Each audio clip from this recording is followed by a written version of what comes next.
سب کے لیے۔ الحمدللہ رب العالمین، تمام تعریف اللہ بزرگ و برتر کے لیے جو ہمارا خالق، ہمارا مالک، ہمارا پالنہار ہے۔ بے حساب درود و سلام مصطفیٰ کریم علیہ الصلوۃ والسلام کی ذات اقدس پر کہ آپ ہی کے طفیل کارخانہ قدرت رواں دواں ہے۔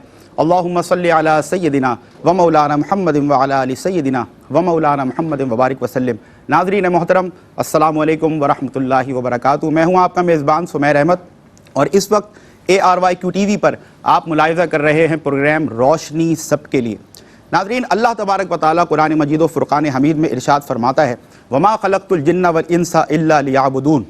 اس آیہ کریمہ سے ہمیں جو روشنی ملتی ہے، ہمیں جو علم ملتا ہے، ہم سب پر یہ راز افشاں ہوتا ہے، آشکار ہوتا ہے کہ انس اور جن، ان کی جو تخلیق ہے، ان کو جو پیدا رب تعالیٰ نے فرمایا، تو جو مقصد ہے وہ ہے اللہ رب العزت کی عبادت۔ جب ہم دیگر مذاہب کو دیکھتے ہیں، آبزرو کرتے ہیں، مشاہدہ کرتے ہیں، تو مخصوص حالت میں، مخصوص ایام میں، مخصوص وقت میں جو ان کا عبادت کا مفہوم ہمیں ملتا ہے وہ انتہائی محدود ہے۔ لیکن جب دین اسلام کی ہم ناظرین بات کریں تو دین اسلام میں جو عبادت کا مفہوم ہے وہ نماز، روزہ، زکوٰۃ، حج تک محدود نہیں، بلکہ الحمدللہ اس کا دائرہ کار اتنا وسیع ہے کہ اگر بندہ مومن چاہے، ایک مسلمان چاہے، تو وہ اپنے تمام شب و روز، یہاں تک کہ اپنا گزرنے والا زندگی کا ایک ایک لمحہ عبادت میں گزار سکتا ہے۔ کھانا پینا ہو، سونا جاگنا ہو، تجارت ہو، ملازمت ہو، لین دین ہو، غرض یہ کہ آپ کوئی بھی فعل اپنا اٹھائیں، کوئی بھی عمل اٹھائیں، اگر آپ اس کو اللہ رب العزت کے احکام کے تابع کر لیں تو ہر وہ عمل جو آپ پیش کریں گے وہ عبادت میں شمار ہوگا۔ آج کے اس پروگرام میں ہم جانیں گے، اور موضوع بھی ناظرین یہی ہے کہ اسلام میں عبادت کا تصور کیا ہے، اور جو سوالات شامل کیے جائیں گے، ہمارے ذہنوں میں ایسی بہت سی باتیں ہوتی ہیں، کنفیوژنس ہوتی ہیں، ایسے بہت سے سوالات ہوتے ہیں جو ہمیں پتہ ہونا چاہیے بطور مسلمان، بحیثیت مسلمان، کہ آیا کہ عبادت کا مفہوم اسلام ہمیں کس طرح بتاتا ہے، یا کس قدر وسیع اس کا مفہوم ہمیں ملتا ہے۔ عالم اسلام کی دو ممتاز شخصیات، صاحبان علم و دانش، الحمدللہ آج کے اس پروگرام روشنی سب کے لیے میں موجود ہے، اور یقین جانیے، یہ بلا مبالغہ عرض کر رہا ہوں کہ کچھ لوگوں کا تعارف ہوتا ہے جس کو پیش کرنے کے لیے جب الفاظ کو تلاش کیا جائے تو الفاظ یا تو ملتے نہیں ہیں، اور مل بھی جائیں تو وہ ناکافی ہوتے ہیں ان کے تعارف کے لیے۔ الحمدللہ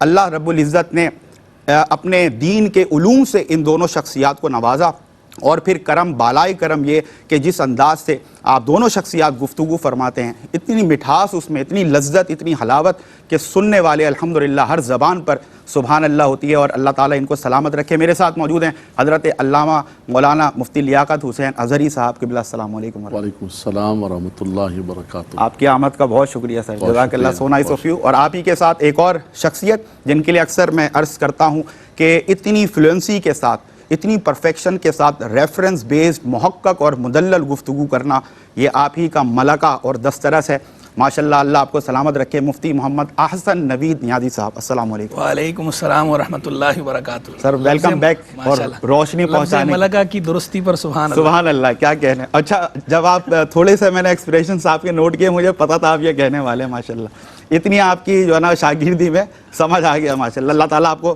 سلامت رکھے۔ بلکہ میں اکثر یہ کہا کرتا ہوں، اور مفتی صاحب بھی مسکراہٹ ان کی جو ہے نا اس کا جواب ہوتی ہے، کہ ہمارا زیر زبر ٹھیک کرنے کے لیے اللہ تعالیٰ مفتی صاحب کو پیش رکھے، اللہ ان کو سلامت رکھے۔ ناظرین، سوالات کی طرف بڑھتے ہیں۔ اسلام میں عبادت کا تصور بہت ہی خوبصورت موضوع ہے، اور یقیناً آج بھی QTV کے وہ تمام ویورز جو دنیا بھر سے اس وقت ہمیں دیکھ رہے ہیں، بہت کچھ انشاءاللہ سیکھنے کا موقع ملے گا، اور اس دعا کے ساتھ اس پروگرام کا باقاعدہ آغاز سوالات سے کر رہا ہوں کہ اللہ تبارک و تعالیٰ جو کچھ بھی گفتگو ہم آج سنیں، اللہ رب العزت ہمیں اپنی زندگیوں میں اس کو عملی جامہ پہنانے کی توفیق عطا فرمائے۔ مفتی لیاقت حسین اظہری صاحب سے پہلا سوال میں یہی کرنا چاہتا ہوں کہ اسلام میں جو عبادت کا مفہوم ہے وہ کتنا وسیع تر ہے، سر کیا فرمائیں گے؟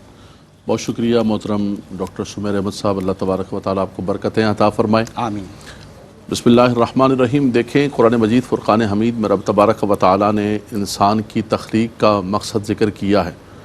یہ جو موت و حیات کا فلسفہ ہے، اس کی اصل کیا ہے؟ الذی خلق الموت والحیات لیبلوکم ایکم احسن عملا۔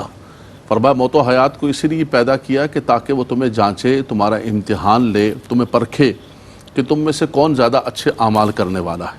سورہ کہف کے اندر رب تعالیٰ نے فرمایا اِنَّا جَعَلْنَا مَا عَلَى الْأَرْضِ زِينَةً لَهَا لِنَبْلُوَهُمْ أَيُّهُمْ أَحْسَنُ عَمَلًا. سبحان اللہ. یہ ساری زمین کو اللہ تبارک و تعالیٰ نے مزین کیا اور اس کے بعد انسان کو بسایا اس لیے کہ تاکہ ہم آزمائیں کہ تم میں سے کون اس دنیا کے اندر آ کے گم ہو جاتا ہے اور کون ہے جو آنے کے مقصد کو پورا کرتا ہے. اللہ اکبر. رب تبارک و تعالیٰ نے کسی بھی چیز کو عبث نہیں بنایا. ربنا ما خلقت هذا باطلا افحسبتم انما خلقناکم عبثا وانکم الینا لا ترجعون.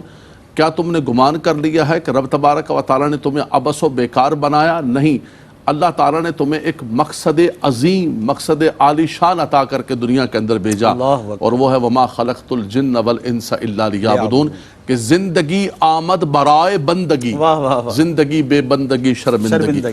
زندگی ملی ہی اس لیے ہے کہ اللہ تبارک و تعالیٰ کی عبادت کریں. دیکھیں عبادت کا جو لغوی معنی ہے وہ ہے غایت التعظیم، کہ انسان کے جتنے بھی تعظیم کے درجات ہیں اس میں جو بالکل انتہا ہے وہ رب تبارک و تعالیٰ کی بارگاہ کے اندر انسان جھک جائے. سبحان اللہ. یہ ہماری پوری باڈی ہے، اس کے اندر ہمارا فیس ہے، ہمارا چہرہ ہے، پھر اس میں ہماری پیشانی ہے، اس کو زمین پر رکھ کے انسان کہتا ہے سبحان ربی اللہ اکبر. میں کچھ نہیں ہوں، اے میرے مالک و مولا تیری ذات ہے. تو جو فزیکل ہے، عملی اعتبار سے ہے، تو وہ تو عبادت کا پہلا مفہوم یہ ہے، اس پر نماز صادق آتی ہے. اور اس کے بعد جیسے کہ اللہ کے نبی صلی اللہ علیہ وسلم نے فرمایا بنی الاسلام علی خمسین، فرمایا اسلام کی بنیاد جو ہے وہ 5 چیزوں پر ہے. شہادت کے بعد جو ہے یہ ساری عبادات ہیں، نماز ہے، روزہ ہے، حج ہے، زکوٰۃ ہے، یہ ساری کی ساری ہیں. تو یہ عبادت کا ایک فزیکلی اور عملی اعتبار سے، لیکن اس کے بعد جیسے آپ نے فرمایا کہ عبادت کا مفہوم اسلام نے بڑا وسیع کیا. اس کے اندر ہر چیز آتی. ادخلوا فی السلم کافہ. اللہ کے نبی صلی اللہ علیہ وسلم نے جب وحی مکمل ہوئی تو قرآن اترا الیوم اکملت لکم دینکم واتممت علیکم نعمتی ورضیت لکم الاسلام دینا. آج دین مکمل ہو گیا، اسلام مکمل ہو گیا، احکامات مکمل ہو گئے، اس کے اندر ہر چیز آ گئی. ایک بندہ مومن اپنے گھر سے نکلتا ہے اپنے بچوں کے نان و نفقہ کے لیے، فرمایا اس کے اٹھے ہوئے وہ قدم بھی اللہ تبارک و تعالیٰ کے راستے میں. وہ اپنی گھر والی کے منہ کے اندر جو حلال لقمہ ڈالتا ہے، اپنے بچوں کو نان و نفقہ دیتا ہے، وہ بھی عبادت ہے. سبحان اللہ. انسان نکاح کرتا ہے اپنی عزت و عصمت کو بچانے کے لیے، شرمگاہ کو بچانے کے لیے، اپنی نگاہوں کی حفاظت کے لیے. قُلْ لِلْمُؤْمِنِينَ يَغُضُّوا مِنْ أَبْصَارِهِمْ وَيَحْفَظُوا فُرُوجَهُمْ. فرمایا کہ انسان یہ نکاح کرتا ہے، فرمایا یہ بھی عبادت ہے.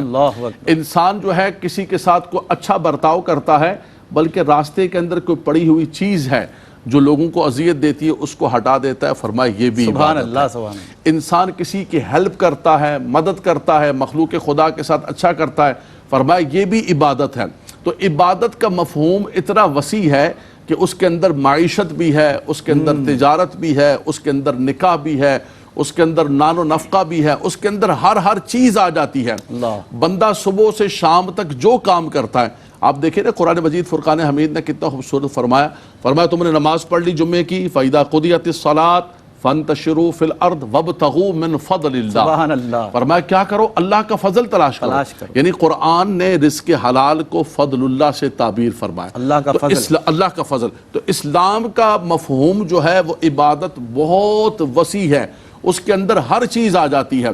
اور تب ہو سکتا ہے کہ جب انسان ایسے کام کرے کہ جب اللہ اور اس کے رسول کے احکامات کے مطابق ہوں. سمعنا و اطعنا، جو رب تبارک و تعالیٰ نے عطا فرمایا. یعنی ایک یہ ہے کہ انسان فزیکل طور پر، اور دوسرا یہ ہے کہ اطاعت کے مفہوم کے اندر جن چیزوں کا اللہ تعالیٰ نے حکم فرمایا، اللہ کے رسول نے حکم فرمایا، اس کو پورا کرنا، اور جس سے منع کیا اس سے منع ہو جانا. امانت میں، دیانت میں، سچائی کے اندر فرمایا تم نے پورا کرنا ہے، جھوٹ نہیں بولنا ہے، کسی کو دھوکہ نہیں دینا ہے، وعدہ خلافی نہیں کرنی ہے. فرمایا ان تمام چیزوں کو پورا کرو گے تو تم ایک کامل اور مکمل مسلمان. کیا بات ہے، سبحان اللہ سبحان اللہ. حضرت اسلامی جو عبادات ہیں ان کی اقسام کیا ہیں اور کیا تفصیلات ملتی ہیں؟ بسم اللہ الرحمن الرحیم، صلی اللہ علیہ حبیب محمد وعلی آلہ وصحبہ وبارک وسلم.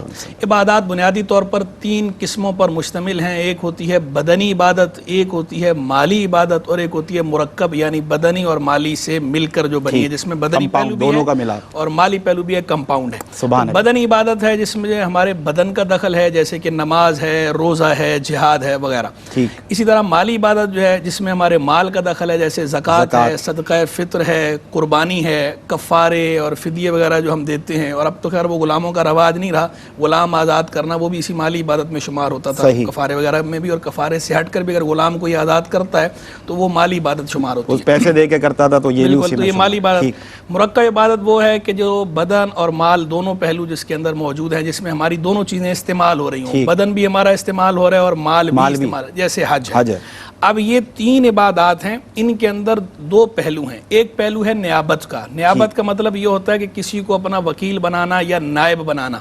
تو جو بدنی عبادت ہے، بدنی عبادت میں نیابت جاری نہیں ہوتی، بدنی عبادت جس پر لازم ہے وہی ادا کرے گا، یہ نہیں ہو سکتا کہ اس کا نائب بن کر یا اس کا وکیل بن کر کوئی اور ادا کر دے۔ مثال لیتا ہوں، مثال کے طور پر میرے والد صاحب ہیں یا میری والدہ ہیں یا میرا بھائی ہے یا میرا دوست ہے یا اور کوئی ایسا بندہ کہ اس پر نماز فرض ہے، نماز پڑھ سکتا ہے، لیکن وہ مجھے کہے یا میں از خود اس کی طرف سے اس کی طرف سے میں ادا کر دیتا ہوں، یا وہ کہے کہ میری طرف سے آپ پڑھ دو، تو یہ نہیں ہو سکتا، ایسا کرنا جائز ہی نہیں، اور فرض ذمے میں باقی اس طرح نہیں اترتا۔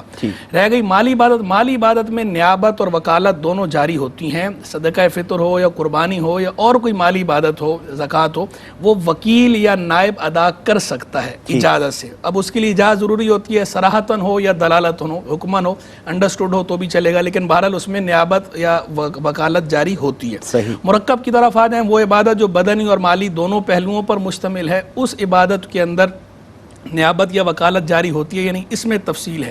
اگر وہ بندہ اس عبادت کو ادا کرنے سے عاجز آ جائے تو پھر اس صورت میں نیابت یا وکالت جاری ہوگی، ادروائز نہیں ہوگی۔ جیسے ایک بندہ ہے، اس پہ حج فرض تھا لیکن بعد میں وہ بیمار ہو گیا، اب بیمار ہو گیا تو اب وہ حج خود ادا نہیں کر سکتا، اب اس پر لازم ہے کہ حج بدل کرائے، تو اب یہ نائب مقرر کرنا، وکیل بنانا درست ہے، اس صورت میں جاری ہو جاتی ہے نیابت یا وکالت۔ اگر عاجز نہ ہو تو جاری نہیں ہوتی۔ اس میں بھی وہ مال تو خود دے گا، جی بالکل، مال تو دے گا، لیکن فزیکلی لیکن جو ہے نیابت اور وکالت ہو رہی ہے اس کے اندر، ویسے نہیں ہوتی۔ اچھا، اب عاجز نہ ہوتا تو نہ ہوتی جاری۔ اب یہ تو ہو گیا ایک پہلو۔ دوسرا پہلو جو میں نے کہا تھا، دوسرا پہلو ہے ایصال ثواب کا، کہ یہ جو عبادات ہیں، ان عبادات کا ثواب کسی کو ایصال کر سکتے ہیں یا نہیں۔ تو اس معاملے میں یہ تینوں طرح کی عبادات برابر ہیں، باہم یکساں ہیں۔ بدنی عبادت ہو یا مالی عبادت ہو یا بدنی اور مالی دونوں سے مرکب ہو، اس کا ثواب کسی کو بھی ایصال کر سکتے ہیں۔ سبحان اللہ۔ اور اس میں یہ نہیں ہے کہ ہم کہیں کہ اچھا اگر ہم ایصال کر دیں گے تو ہمارے پاس کیا رہے گا، ہمارے پاس بھی رہے گا،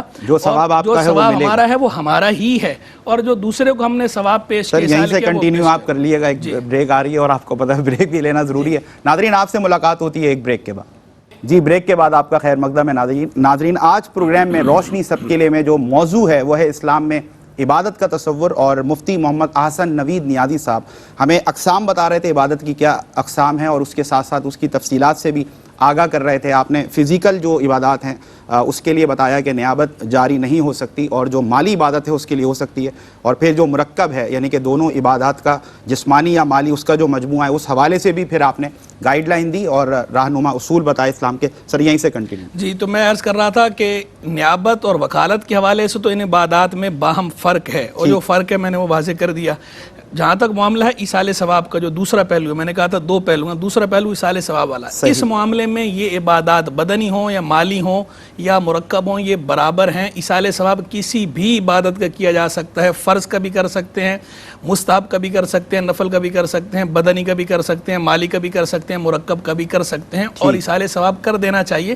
ایصال ثواب کرنے سے ہمارے اجر میں کمی نہیں آتی، ہمارے ثواب میں کمی نہیں آتی، وہ ہمارے پاس بھی رہتا ہے اور دوسرے کو بھی اس کا ثواب باذن اللہ پہنچ جاتا ہے۔ دو پہلو۔ ایک تیسرا پہلو یہ ہے کہ کچھ عبادات وہ ہیں جن کا تعلق بندے کے قلب کے ساتھ ہے، اس سے عام طور پر لوگ غافل ہوتے ہیں، ان عبادات کی طرف بھی متوجہ ہونا چاہیے۔ قلب کی عبادات جیسے اللہ تبارک و تعالیٰ کی محبت، اسی طرح اللہ تبارک و تعالیٰ کا خوف اور خشیت قلب سے تعلق ہے، اسی طرح اللہ پر توکل، اس کا تعلق قلب کے ساتھ ہے، ایمان باللہ، اس کا تعلق قلب کے ساتھ ہے، اللہ کی رحمت سے پر امید ہونا، اس کا تعلق قلب کے ساتھ ہے، خلق خدا سے کہ کینے سے اپنے دل کو پاک رکھنا، یہ اس کا تعلق قلب کے ساتھ ہے، اور بھی اخلاص، اس کا تعلق قلب کے ساتھ ہے، تواضع، اس کا بنیادی تعلق قلب کے ساتھ۔ اس طرح کی اور بھی بہت ساری ہیں کہ یہ عبادات یہ قلب سے متعلق ہیں، عبادات قلبیہ کہلاتی ہیں۔ تو لوگ بدنی عبادتوں یا مالی عبادتوں یا مرکب عبادتوں کی طرف تو توجہ دیتے ہیں، لیکن بدقسمتی سے انفارچونیٹلی قلبی عبادات کی طرف لوگوں کی توجہ کم ہوتی ہے۔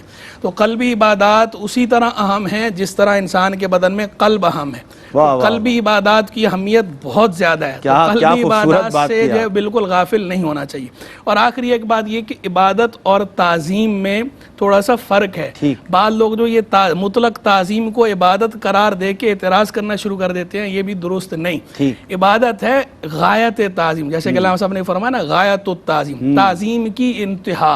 اب تعظیم کی انتہا کیا ہے؟ جیسے رکوع کرنا کسی کے سامنے یا سجدہ کرنا، یہ تعظیم کی انتہا ہے۔ تو یہ جو تعظیم کی انتہا ہے یہ اللہ کے ساتھ خاص ہے، کسی اور کے لیے نہ آپ رکوع کر سکتے ہیں غیر اللہ کو، نہ سجدہ کر سکتے ہیں۔ لیکن جیسے آپ قیام کرتے ہیں، قیام میں ہاتھ باندھتے ہیں، یہ بھی تعظیم ہے۔ اب یہ عبادت بھی ہے اور تعظیم بھی ہے۔ لیکن جب اسی طرح تسمیع میں جو کھڑے ہوتے ہیں، سمی اللہ لمن حمیدہ کہتے ہو، جو آپ کھڑے ہوتے ہیں اور ہاتھ ایسے سائڈ پہ رکھتے ہیں، یہ بھی کھڑا ہونا قیام، یہ تعظیم بھی ہے اور عبادت بھی ہے۔ تو اب اس کا فرق کیسے ہوگا؟ یہ کب تعظیم کہلائے گی اور کب یہ عبادت کہلائے گی؟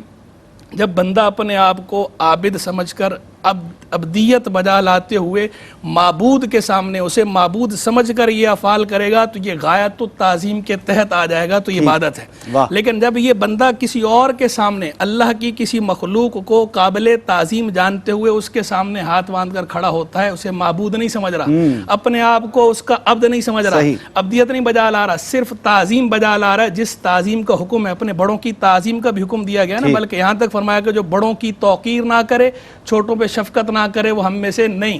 بڑوں کی تعظیم توقیر بھی ضروری ہے۔ تو اب یہ جو کھڑا ہونا ہے اس طرح ہاتھ باندھ کے یا سائڈ پہ ہاتھ کھڑے کرنا قیام کی حالت میں یا تسمیع میں، یہ نماز سے ہٹ کر ہو اور غیر اللہ کے سامنے ہو، اللہ کی مخلوق کے سامنے ہو، قابل تعظیم مخلوق کے سامنے صرف تعظیم کی نیت سے ہو، تو یہ تعظیم ہے، غایت تعظیم نہیں، عبادت نہیں۔ تو اسے مکس اپ بھی نہیں کرنا چاہیے۔ جزاک اللہ سر۔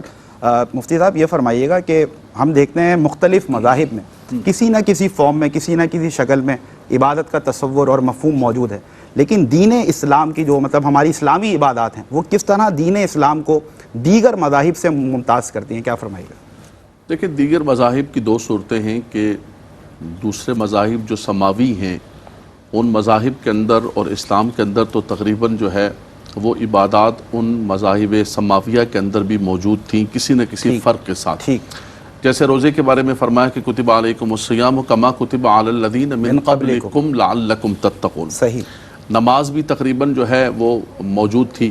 حضرت عیسیٰ علیہ السلام نے فرمایا وَأَوْصَانِي بِالصَّلَاةِ وَالزَّكَاةِ، کہ فرمایا کہ مجھے جو ہے وہ وصیت ہے اس بات کی کہ میں جو ہے وہ نماز اور زکوٰۃ ادا کروں۔ دونوں کا ذکر کیا گیا۔ اسی طرح حضرت اسماعیل علیہ السلام نے فرمایا کہ وَكَانَ يَأْمُرُ أَهْلَهُ بِالصَّلَاةِ، کہ فرمایا کہ وہ اپنے گھر والوں کو نماز کا حکم دیا کرتے تھے۔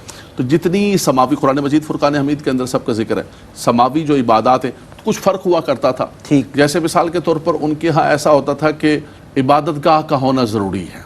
تو نبی صلی اللہ علیہ وسلم نے فرمایا، بخاری شریف کی حدیث پاک مسلم کی، کہ فرمایا جعلت لی الارض مسجدا وطہورا، فرمایا کہ رب تبارک و تعالیٰ نے ساری روئے زمین کو میرے غلاموں کے لیے مسجد بنا دیا، اور زمین کو، مٹی کو پاک کر دیا۔ فرمایا پانی نہیں ہے تو تیمم کر لے، فرمایا مسجد موجود نہیں ہے تو وہیں پر یعنی پروٹوکول دیا جا رہا ہے اپنے سبحان اللہ، سبحان اللہ، اس کو وسیع کر دیا۔ جیسے ہم عبادت کے وسیع مفہوم کو، اس عبادت کو بھی وسیع کر کے رکھ دیا۔ فرمایا جعلت لی الارض مسجدا وطہورا، تیمم کر لے، فرمایا کہ جہاں پر ہے وہ نماز کے لیے کھڑا ہو جائے۔ اگر کوئی قبلہ بھی بتانے والا نہیں ہے تو تحری کرے اپنے دل سے، غور و فکر، وہ بھی نہیں پتہ چل رہا تو فرمایا اینما تولوا فثم وجہ اللہ، سبحان اللہ، جدھر اس کا من کرتا ہے ادھر منہ کر کے نماز پڑھ لے، رب تبارک و تعالیٰ قبول و منظور فرمائے گا۔ سبحان اللہ۔ یہ تو ہے سماوی۔ صحیح۔ غیر سماوی جتنے مذاہب ہیں ان کی عبادات کا جو تصور ہے، سماوی کے اندر ایک دوسری چیز تھی جو مجھے یاد آئی، کہ ان کے اندر ایسا ہوتا تھا کہ انہوں نے اپنے اوپر جو ہے نا بہت ساری چیزوں کو ایسے لازم کر لیا تھا، اور وہ مثال کے طور پر راہب ہو گئے تھے، تارک الدنیا ہو گئے تھے، اور اپنے آپ کو جو ہے وہ ہٹا دیا تھا دنیا سے کہ صرف عبادات کریں گے۔ اسلام نے بالکل اس کا منع کیا، اسلام نے اس کو جو ہے وہ مفہوم وسیع رکھا۔ اللہ کے نبی صلی اللہ علیہ وسلم نے فرمایا میں روزہ بھی رکھتا ہوں، میں افطار بھی کرتا ہوں، میں نکاح بھی کرتا ہوں۔ فرمایا کہ تارک الدنیا ہونا یہ اسلام کے اندر نہیں، دوسرے سماوی مذاہب کے اندر جو ہے وہ تارک الدنیا ہونے کا بھی خاص طور پر ذکر کیا گیا۔ اب رہا غیر سماوی جو مذہب، ان کے اندر بنیادی طور پر فرق یہ ہے کہ ان کی جو عبادات ہیں وہ مثال کے طور پر پرانے جتنے مذاہب ہیں، کسی نے چمکتے ہوئے چاند کو دیکھا، سورج کو دیکھا تو اسی کے سامنے سر جھکا لیا، کسی نے آگ کے شعلے کو دیکھا تو آگ کو معبود بنا لیا، صحیح، کسی اور مؤثر ترین چیز کو دیکھا کہ بھائی اس نے تو بڑے اثرات ہیں اس کے، اس کو معبود بنا لیا۔ اسلام نے کہا کہ نہیں، اس کے پیچھے دیکھو کیا ہے، جو مؤثر حقیقی ہے وہ میرا خالق و مالک ہے، ان سب کو بنانے والا۔ سبحان اللہ، سبحان اللہ۔ حضرت ابراہیم علیہ السلام نکلے نا باہر، انہوں نے دیکھا کہ لوگ جو ہے وہ اچانک چاند چمکا تو لوگوں نے چاند کو سجدے کرنے شروع کر دیے، اس کے بعد سورج کو دیکھا، ستارے نکلے تو ستاروں کو سجدہ کرنا شروع کر دیا، اور سورج نکلا تو کہا کہ یاد اکبر یہ تو بہت بڑا ہے، اس کو سجدہ کرنا شروع کر دیا۔ آپ نے فرمایا انی وجہت وجہی للذی فطر السماوات والارض حنیفا وما انا من المشرکین۔ فرمایا کہ تم ان چیزوں کے پیچھے پڑ گئے ہو، میں ان کا جو پیدا کرنے والا خالق و فاطر ہے، فرمایا میں اس کو اپنا معبود مانتا ہوں اور اس کی بارگاہ کے اندر۔ تو جتنے بھی مذاہب ہیں ان کا یہ ہے کہ انہوں نے غیر اللہ کے سامنے جو غایت التعظیم کی بات کر رہے تھے، انہوں نے اس کے سامنے سر کو جھکا لیا۔ اسلام نے کہا کہ سر جھکے گا تو خدائے وحدہ لا شریک ہے، بلکہ اللہ نے انسان کی جو تخلیق فرمائی ہے، اس تخلیق کے بھی باقی جتنے جانور ہیں وہ کھانا کھانے کے لیے اپنے سر کو منہ کو لے کے جاتے ہیں کھانے کی طرف۔ انسان سے کہا کہ نہیں، کھانا تمہارے پاس آئے گا، سر تم نے ادھر جھکانا ہے۔ یہ سر بنا ہے رب تبارک و تعالیٰ کی بارگاہ کے اندر۔ کیا کہنے، ساری عبادت ہے، لیکن فرمایا کہ اقرب الی اللہ وہو ساجد، سب سے زیادہ انسان جو ہے اللہ کا مقرب اس وقت ہوتا ہے کہ جب سجدے کی حالت میں ہوتا ہے۔ تو انسان کا سارا جسم، یہاں تک کہ انسان کا جو دل ہے وہ بھی اللہ کی بارگاہ کے اندر ساجد ہونا چاہیے، اس کو اللہ تبارک و تعالیٰ کی بارگاہ کے اندر جھکا رہے۔ علامہ صاحب نے بہت خوبصورت فرمایا، مالی عبادت اور بدنی عبادت اور اس کے بعد جو قلبی عبادات ہیں، اور بڑا اچھا جملہ علامہ صاحب نے فرمایا، مجھے بڑا پیارا لگا۔ انہوں نے کہا کہ ہمارے ہاں مالی عبادت اور جو بدنی عبادت ہے اس پر توجہ ہے، لیکن جو قلبی ہے، روحانی، اور یہ روح کے ساتھ انسان کی جو پرواز ہوتی ہے اور جو قلب کے ساتھ ہے، اس میں نبی صلی اللہ علیہ وسلم نے فرمایا کہ ان اللہ لا ينظر الى صورکم ولکن ينظر الى قلوبکم ونیاتکم واعمالکم۔ فرمایا رب تبارک و تعالیٰ تمہارے دلوں کو دیکھتا ہے، تو جہاں ہم اپنی ظاہری عبادات کو سنوارتے ہیں، اچھا کرتے ہیں، اسی طرح دل کو بھی سنوار لیں، ان عبادات پر بھی ہم کامل ہو جائیں تو ہم مکمل و کامل ہو جائیں گے۔ تو اللہ تبارک و تعالیٰ کی جتنی سماوی یہ سارے کے سارے مذاہب ہیں، یا دنیا کے اندر غیر سماوی جتنے مذاہب ہیں، سارے کے سارے، ان تمام کو چیزوں کو دیکھیں، ان کے اندر خاص طور پر ایک چیز ہوتی تھی کہ مثال کے طور پہ بلی چڑھا دینا۔ ہمارے ہاں اسلام کے اندر کوئی بلی چڑھانے کا تصور نہیں ہے۔ اور سیدنا عمر فاروق رضی اللہ تعالیٰ جب مصر فتح ہوا نا، تو انہوں نے کہا کہ ہمارے ہاں جو دریا نیل ہے وہ جاری نہیں ہوتا ہے، تو ہم ایسا کرتے ہیں کہ ایک لڑکی کو سوار کے دلہن بنا کے تو دریا میں بلی چڑھاتے ہیں۔ فرمایا بلی چڑھانا اسلام کا یہ کام نہیں، اسلام تو ان رسومات باطلہ کو مٹانے کے لیے آیا ہے۔ تو اسلام کے اندر کوئی ایسا بلی کا تصور یا کسی اور چیز کا تصور نہیں۔ اسی طرح علی حاذ القیاس دیکھتے جائیں ہم، جتنے اس قسم کی چیزیں تھیں ان سب کو اسلام نے رد کیا، اور فرمایا کہ ایک خدا وحدہ لا شریک کی بارگاہ کے اندر اس کو تم نے خالق ماننا ہے، مالک ماننا ہے، اور اس کے نظام کو اس زمین کے اوپر قائم کرنا ہے، امن قائم کرنا ہے۔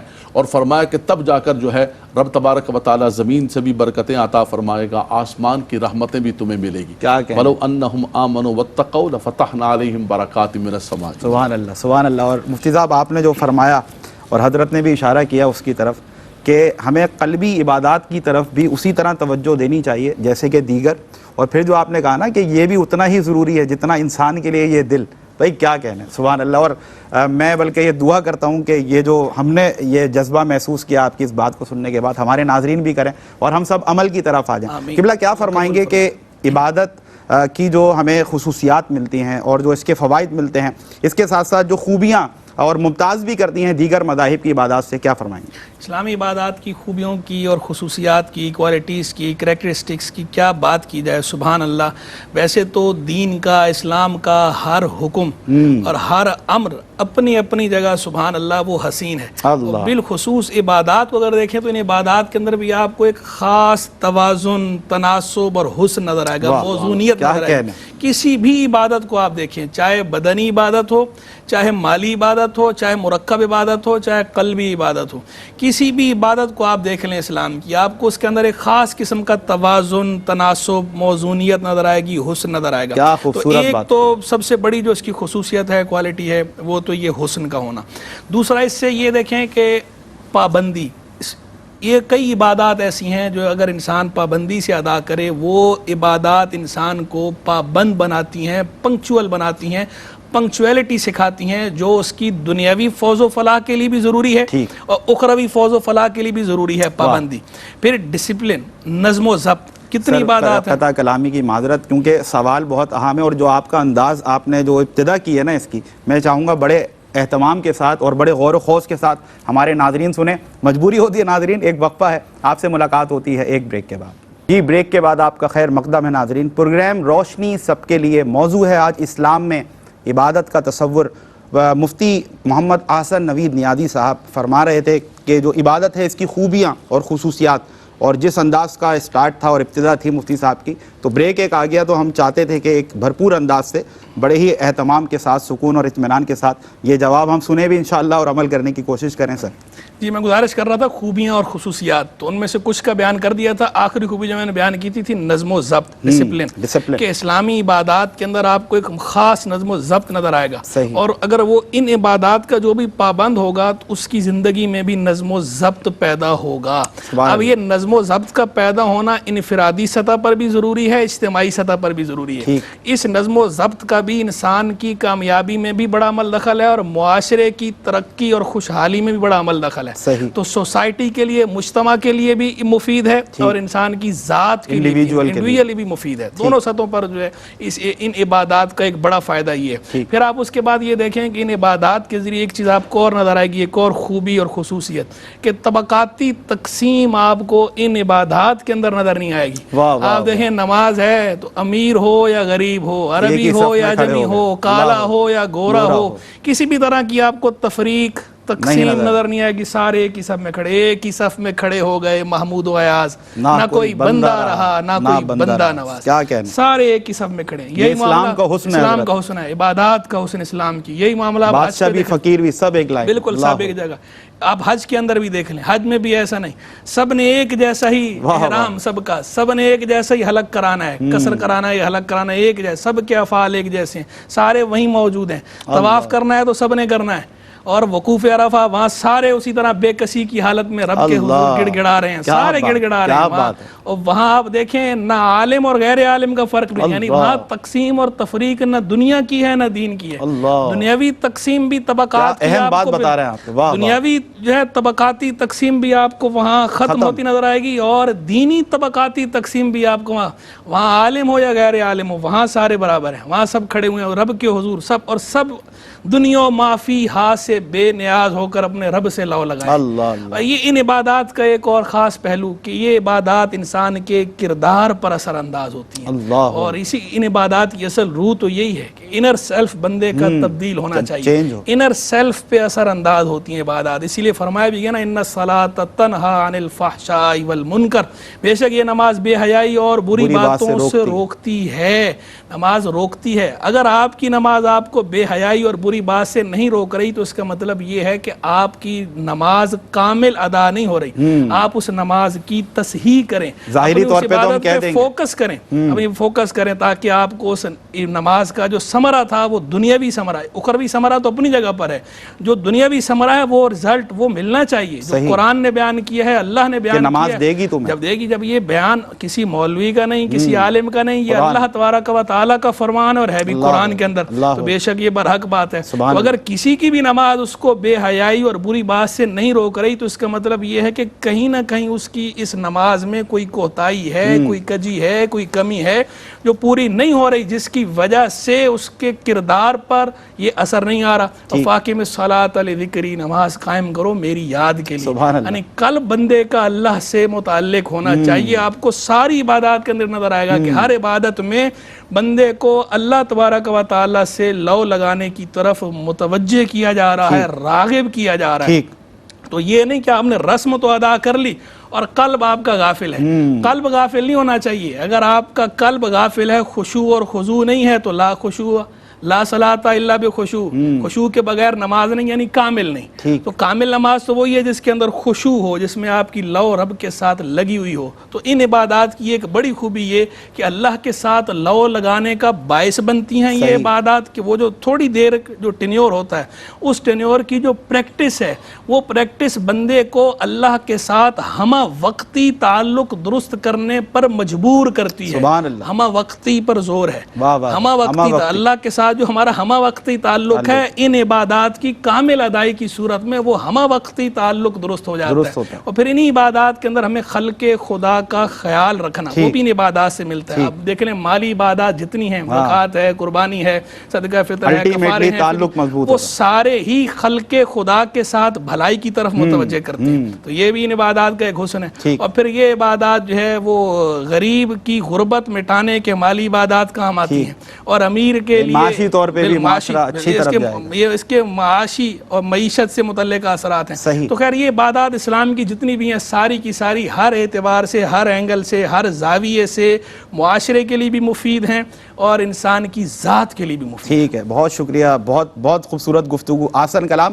اور ناظرین بس یہی بندہ مومن کو کرنا ہے کہ فارمیلٹی ہمیں پوری نہیں کرنی کہ بس رسم ادا کر لی، بلکہ جو حاصل ہے، جیسے نماز کے لیے مفتی صاحب نے فرمایا کہ بھئی آپ کو ایک اپرچونٹی دی گئی، ایک آپ کو بتایا گیا کہ یہ سنہری موقع ہے. نماز جو ہے نا یہ بری بات سے، بے حیائی سے انسان کو روکتی ہے. تو اگر ہم یہ دیکھنا چاہتے ہیں کہ ہم نے کامل نماز ادا کی یا نہ کی، اگر اس کا آؤٹ کم، اس کا ریوارڈ ہمیں یہ ملنا شروع ہو گیا کہ ہم حیا دار ہو گئے، تو اس کا مطلب کہ ہم اپنی ادائی جو ہے وہ کامل انداز میں کر رہے ہیں. تو اسی طرح تمام عبادات کا ہمیں خیال رکھنا ہے کہ خشوع اور خضوع کے ساتھ اللہ رب العزت کی خوشنودی حاصل کرنے کے لیے بھرپور اہتمام کے ساتھ ہم اپنی عبادات پیش کریں. اور قبلہ مفتی لیاقت حسین نظری صاحب سر یہی اسی بات سے ریلیٹ کرتے ہوئے کہ جب انسان اچھے انداز سے اپنی عبادات پیش کرتا ہے تو یہ توقع کرتا ہے اپنے رب سے کہ میری یہ عبادت جو ہے وہ درجہ قبولیت کو پہنچے اور جو اس کا اجر و ثواب ہے مجھے ملے. اس کا کیا تصور ہمیں اسلام میں ملتا ہے؟ دیکھیے بہت خوبصورت انداز میں قبلہ مفتی صاحب نے ان کی خصوصیات کو اور خوبیوں کو ذکر کیا اور اس کی برکات بھی ذکر فرمایا. ماشاءاللہ. نماز کے حوالے سے بھی یہی فرمایا، جہاں ایک یہ فرمایا کہ ان الصلاۃ تنہا عن الفحشاء والمنکر، کہ انسان کو عملی اعتبار سے فحاشی سے اور یعنی سے برائی سے روکتی ہے. وہیں پر فرمایا کہ اقم الصلاۃ طرفی النہار وزلفا من اللیل ان الحسنات یذہبن السیئات. فرمایا کہ نماز کی ایک برکت یہ ہوتی ہے کہ جتنی سیئات ہیں، برائیاں ہیں، وہ حسنات کے اندر تبدیل ہو جاتی ہیں. رب تبارک و تعالی جو ہے اس کی برائیوں کو مٹا دیتا ہے اور اسے نیکیاں عطا فرما دیتا ہے. انسان کی طبیعت کے اندر، ایک انسان کے مزاج میں ایک ڈسپلن پیدا ہوتا ہے، اور انسان جو ہے وہ رب تبارک و تعالی اس کے دل کے اندر ایک شفقت پیدا ہوتی ہے. ایک مال کی جو محبت ہے، زکوٰۃ دینے سے انسان کے دل سے مال کی محبت نکل جاتی ہے. جہاں پر یہ صحابہ کرام کے ایثار کا ذکر کیا، وَيُؤْثِرُونَ عَلَىٰ أَنفُسِهِمْ وَلَوْ كَانَ بِهِمْ خَصَاصَةٌ، وہیں پر فرمایا وَمَن يُوقَ شُحَّ نَفْسِهِ فَأُولَٰئِكَ هُمُ الْمُفْلِحُونَ. یہ شح ہا کے ساتھ ہے، خا کے ساتھ شیخ والا نہیں ہے. وَمَن يُوقَ شُحَّ نَفْسِهِ فَأُولَٰئِكَ هُمُ الْمُفْلِحُونَ. کبھی کبھی تلفظ کے اندر ہو جاتا ہے، آگے پیچھے ہو جاتا ہے. تو فرمایا کہ انسان کے دل سے لالچ کو کھینچ کے نکال دیا گیا. فرمایا وہی فلاح و کام. خُذْ مِنْ أَمْوَالِهِمْ صَدَقَةً تُطَهِّرُهُمْ وَتُزَكِّيهِمْ بِهَا. سبحان اللہ. فرمایا کہ جب انسان زکوٰۃ دیتا ہے، فرمایا مال بھی پاک ہو جاتا ہے، انسان کا من بھی پاک ہو جاتا ہے. جیسے وہ سب نے کہا کہ یہ عبادات صرف انفرادی طور پر نہیں، معاشرتی طور پر بھی. دیکھیں زکوٰۃ کو ایک لے لے کہ زکوٰۃ ادا کرنے سے صدقات، خیرات اور یہ کفارات، فرمایا یہ مال مرکوز نہیں ہوتا ہے. پھر ایسا نہیں ہوتا ہے کہ چند خاندانوں کے ہاتھ میں مرکوز ہو کے رہ گیا. کَإِ لَا يَكُونَ دُولَةً بَيْنَ الْأَغْنِيَاءِ مِنْكُمْ، چند لوگوں کے ہاتھ نہیں کنسنٹریشن آف ویلتھ کو ڈسکریج کیا گیا. فرمایا کہ اس کا جو ہے سرکولیشن ہوتی ہے سوسائٹی کے اندر اور معاشرے کے اندر، اور ایک برکت پیدا، غریب کی غربت ختم ہوتی ہے. انسان کے دل کے اندر یہ جتنی ہم تسبیحات پڑھتے ہیں، عبادات کرتے ہیں، خوبصورت بات فرمائی کہ اگر اس کے اثرات ہمارے دل میں نہیں ہیں، ہماری طبیعت میں نہیں ہے. بڑے سادہ انداز میں فرمایا نا صوفی باصفہ نے کہ تسبیح پھری تے دل نہ پھریا کی لینا تسبیح پڑھ کے. سبحان اللہ. فرمایا یہ تسبیح کے مڑکے اور دانے جو ہے یہ تو پھر رہے ہیں، لیکن اس کے اندر کچھ نہیں پھر رہا. القلب یقلب، اس کے اثرات کو یہاں پہ تو آئیں. شفقت القلب اور رحمت جو ہے، فرمایا ارحموا من فی الارض یرحمکم من فی السماء. وہ شفقت کیوں نہیں تمہارے دل کے اندر؟ نبی صلی اللہ علیہ وسلم نے ایک بچے کو پیار کیا تو ایک شخص نے کہا کہ بچوں کو پیار کرتے ہیں، اب فرمایا کہ اب تیرے دل سے شفقت نکل گئی تو میں کیا کر سکتا ہوں. تو یہ ساری چیزیں ہمیں عبادات سے ملتی ہیں. مال سے انسان کے دل سے لالچ نکلتا ہے، انسان بے حیائی سے برائی سے رکتا ہے.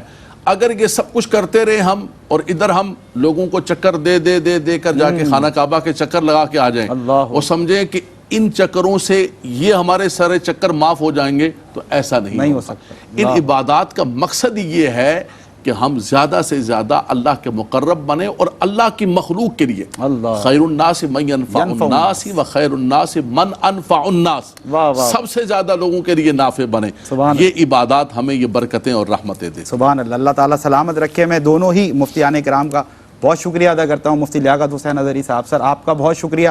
بلکہ دامن وقت میں مفتی صاحب گنجائش بالکل نہیں ہے، لیکن تھوڑی سی ایک سمجھ لیں کہ تشفی ہو جائے گی، ایک میسیج اگر آپ کی طرف سے. دیکھیں عبادات جو ہے، نماز کی بات ہو رہی تھی تو میں نماز اگر جماعت سے ہو رہی ہو تو آپ کبھی وہ منظر دیکھیں، چاہے اس کو اوپر سے دیکھیں، ڈرون کے ذریعے فضائی منظر دیکھیں یا فزیکلی دیکھیں، کتنا ایمان افروز منظر ہوتا ہے، کیسا روح پرور نظارہ ہوتا ہے. کیا بات ہے. اور عبادات جتنی ہے ساری کی ساری تداوی القلوب وتشرح الصدور وتریح النفوس، ساری قلب کی دوا بنتی ہیں. ساری عبادات سینوں کو کھولتی ہیں، ساری عبادات نفوس کو، دلوں کو اور روحوں کو راحت دیتی ہیں. تو اللہ تبارک و تعالی ہمیں اپنے سینوں کو عبادت کے ذریعے کھولنے کی، اپنے قلوب کے لیے عبادت کو دوا بنانے کی، اور اپنے سینوں کے لیے عبادت کو، اپنے نفوس کے لیے عبادت کو راحت بنانے کی توفیق رفیق مرحمت. آمین آمین. ایک صرف جملہ کہوں گا، مفتی نے بات کہی تو مزہ آ گیا باتوں میں بات. دیکھیں آج دنیا ساری کی ساری پریشان ہے اور سکون تلاش کر رہی ہے. کوئی شراب و رباب کی محفلوں کے اندر سکون جا کے ڈھونڈتا ہے، لیکن قرآن نے کہا کہ یہ عبادات، یہ اللہ کا ذکر، یہ تلاوت قرآن، الا بذکر اللہ تطمئن القلوب. فرمایا تمہارے دلوں کو، اگر دلوں کے اندر سکون و اطمینان چاہتے ہو تو فرمایا یہ عبادات اور بالخصوص اللہ کا ذکر، یہ تلاوت قرآن. لکل شیء ثقالۃ وثقالۃ القلوب ذکر اللہ. فرمایا ہر چیز کو چمکانے کا ایک آلہ ہوتا ہے، دلوں کو چمکانا چاہتے ہو تو اللہ کا ذکر کرو، ہمارے دل منور ہو جائیں گے، دلوں میں سکون ہوگا. اور یقین کریں آپ، واللہ العظیم یہ ایک زبان کی بات نہیں ہے، اگر زندگی کا حقیقی مزہ لینا چاہتے ہو نا، آپ اللہ کے تابعدار ہو کر زندگی بسر کریں، آپ کی زندگی بھی اچھی ہو جائے گی. طوبیٰ لمن طال عمرہ وحسن عملہ. اللہ تبارک و تعالی دنیا بھی اچھی کرے اور آخرت بھی. ماشاءاللہ. مفتی صاحب آپ کا بہت شکریہ، جزاک اللہ. مفتی لیاقت حسین اظہری صاحب، مفتی محمد حسن نوید نیازی صاحب، سر آپ کا بہت شکریہ. اور بہت خوبصورت گفتگو. اللہ تبارک و تعالی ہمیں عمل کی توفیق دے. اور جو مفتی صاحب آپ نے آخر میں فرمایا اسی سے فیض لیتے ہوئے کہ کفر نے رات کا ماحول بنا رکھا ہے، ہم نے سینے میں دیا تیرا جلا رکھا ہے. اللہ تبارک و تعالی ہمیں عمل کی توفیق دے اور ان تمام باتوں کو سنتے ہوئے، سمجھتے ہوئے اپنی زندگیوں میں شامل کر اللہ رب العزت کو راضی کرنے کی توفیق عطا فرمائے. اپنے میزبان سمیر احمد کو پروگرام روشنی سب کے لیے سے دیجیے اجازت. السلام علیکم ورحمۃ اللہ وبرکاتہ.